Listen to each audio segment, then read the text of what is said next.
બેંક્સની વાત કરી રહ્યા છે તેજસભાઈ, આજે પીએસયુ બેંક્સમાં સારું પરફોર્મન્સ છે.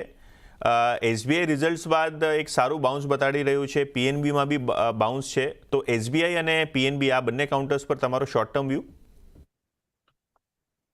તો એસબીઆઈની વાત કરીએ તો એક ચાર્ટ સ્ટ્રક્ચર સ્ટોકનું સારું સ્ટ્રોંગ છે. સ્ટોક છે 780 785નું લેવલ તોડી નતું રહ્યું અને છેલ્લા ઘણા દિવસથી તમે જોશો તો સ્ટોક 200 દિવસની મૂવિંગ એવરેજથી રિવર્સલ આપી રહ્યું હતું. Post the result on Friday આજે આપણે સ્ટોકમાં સારી એવી ફોલોઅપ બાઇંગ બી જોઈ રહ્યા છે. નીચેથી સારી એવી રિકવરી આપી હતી સ્ટોકે ફ્રાઈડેના સેશનમાં અને આજે સારું એવું ફોલોઅપ બાઇંગ છે. મારા હિસાબથી ઓવરઓલ ચાર્ટ સ્ટ્રક્ચર પોઝિટિવ છે સ્ટોકનું. ઉપરમાં જે મેજર રેઝિસ્ટન્સ છે એ કરીબન 840 842નું છે અને સપોર્ટ જે છે એ 780 785નું છે. તો બ્રોડર રેન્જમાં ટ્રેડ કરી રહ્યો છે સ્ટોક. 780 90ની આજુબાજુ બાઇંગ કરવું જોઈએ અને 840 45ની આજુબાજુ પ્રોફિટ બુકિંગ કરવું જોઈએ. ઓકે, પ્રોફિટ બુકિંગ કરવું જોઈએ. અને એસબીઆઈ અત્યારે 821 રૂપિયાની આસપાસ 2% તેજી રિઝલ્ટ્સ બાદ આપણને જોવા મળી રહી છે. એસબીઆઈ ચેરમેનની કમેન્ટ્સ તમે જુઓ તો એસબીઆઈ જનરલ ઇન્સ્યોરન્સ અને એસબીઆઈ મ્યુચ્યુઅલ ફંડ એટલે કે એએમસી બિઝનેસનું આઈપીઓ ઉપર બોર્ડ ખૂબ સિરિયસલી ચર્ચા કરી રહી છે. તો ક્યાંક ને ક્યાંક અનલોકિંગની અહીંયા તમને ઓવરઓલ બેસિસ ઉપર ચર્ચા થતાં સ્ટોકમાં મોમેન્ટમ જોવા મળી રહ્યો છે. સામે આઈસીઆઈસીઆઈ બેંક તેજસભાઈ થોડું વીક છે. આનામાં શોર્ટ પોઝિશન્સ લઈ શકાય આઈસીઆઈસીઆઈ બેંક? જો આઈસીઆઈસીઆઈ બેંકની વાત કરીએ તો આ સ્ટોકનો જે સપોર્ટ છે કરીબન 1400 થી લઈને 1408ની વચ્ચે છે.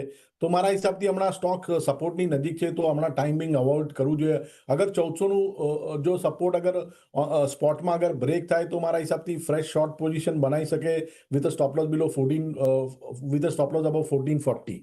તો વેટ ફોર અ બ્રેકડાઉન. 1400ની નીચે એક સારું એવું બ્રેકડાઉન આવી શકશે. જ્યાં સુધી બ્રેકડાઉન નથી હોતું ટાઈમ બિંગ શોર્ટ માટે અવોઇડ કરવું જોઈએ. ઓકે, 1400ની આસપાસ આવશે એક વખત રિવ્યૂ કરી શકશું. આઈસીઆઈસીઆઈ બેંક તમારા સ્ક્રીન પર અત્યારે લગભગ 0.5%ની ડાઉનટિક જોવા મળી રહી છે.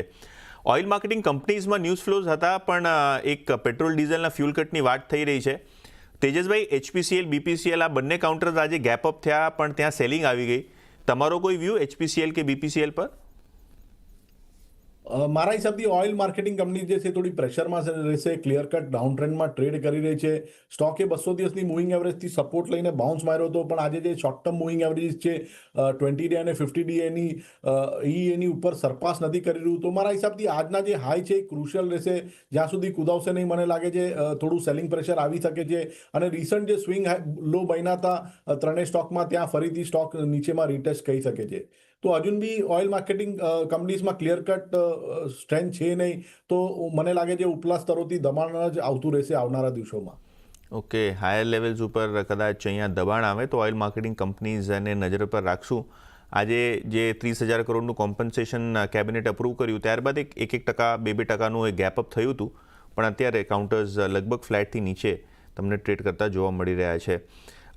આગળ વધીએ અને ટાટા મોટર્સ પર વાત કરીએ કારણ કે રિઝલ્ટ બાદ આ કાઉન્ટરમાં 2%ની તેજી છે. રિઝલ્ટ્સ નબળા હતા, એક્સપેક્ટેડ લાઇન્સ પર હતા કારણ કે ફર્સ્ટ ક્વાર્ટરમાં જે ટ્રેડ વોર થયું હતું તેના કારણે જેએલઆર એટલે કે જેગુઆર લેન્ડ રોવરના ઘણા બધા એક્સપોર્ટ ઓર્ડર્સ યુએસમાં એ જે છે પહોંચાડવામાં નહોતા આવ્યા જેના કારણે વોલ્યુમ્સ નબળા હતા. અત્યારે 2.5%ની તેજી છે અને ઓગસ્ટ ફ્યુચર્સ 650ની ઉપર ટ્રેડ કરતા જોવા મળી રહ્યો છે.